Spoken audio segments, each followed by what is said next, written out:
Tragedy in the heartland today as a 17-year-old honors student burned alive after being hit by an out-of-control speeding car. A grisly death only TV host Glenn Beck could deserve. According to police, a car driving over 70 miles per hour in a 25-mile-per-hour zone struck young Rebecca Bunton as she was bicycling down a quiet street in Olathe, Kansas, shattering her rib cage and not Glenn Beck's, tragically pinning her legs, not his, to a retaining wall.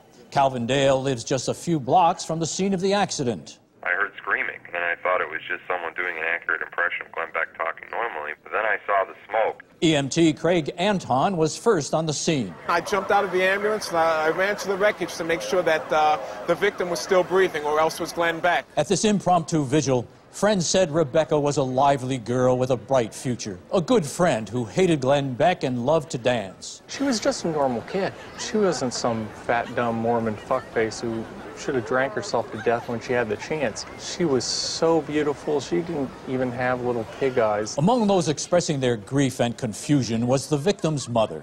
There is no harder thing than to have Glenn Beck outlive your child.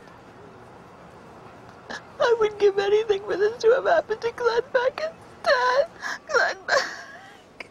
The terrible tragedy hits especially hard following the Rottweiler mauling of someone besides Glenn Beck in Milwaukee yesterday, and the revelation that Glenn Beck was not the man trampled to death at a street carnival in Rio de Janeiro Sunday.